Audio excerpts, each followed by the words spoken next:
রাতে যখন ভাত বেশি থেকে যায় পরদিন সকালে এইরকম ভাতগুলো কিন্তু আমরা বেশিরভাগই ফেলে দিই। তবে ফেলে না দিয়ে এই ভাতটা আরেকটু মজা করে কিন্তু খাওয়া যায়। ভাতগুলো ভালো করে আগে ধুয়ে নিতে হবে, ধুয়ে ভালোভাবে পানি ঝরিয়ে নিতে হবে। তারপর সবার আগে কড়াইয়ের মধ্যে একটু তেল দিয়ে পেঁয়াজ, কাঁচামরিচ, টমেটো এগুলো দিয়ে একটু হালকা ভেজে নিতে হবে। এগুলো একটু হালকা ভাজা হয়ে গেলে এখানে আমি কিছু তেজপাতা অ্যাড করে নিব। তারপর এইখানে আমি অল্প একটু রসুন বাটা দিয়ে নিব। তারপর এটাকে আর একটু ভালোভাবে কষিয়ে নিতে হবে।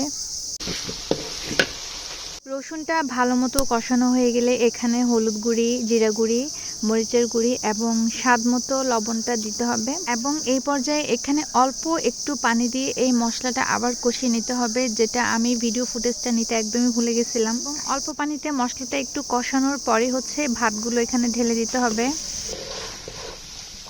এভাবে 5 মিনিট একটু ভাতটা কষিয়ে নেওয়ার পরে এখানে আমি দিয়ে দিব লেবুর রস। লেবুর রসটা আমি সুবিধার জন্য আগে থেকেই চেপে নিয়েছিলাম। তারপর এটাকে নেড়েচেড়ে এভাবে আরো 10 থেকে 15 মিনিট কুক করে নিতে হবে। বাস হয়ে গেল ভাত ভাজি।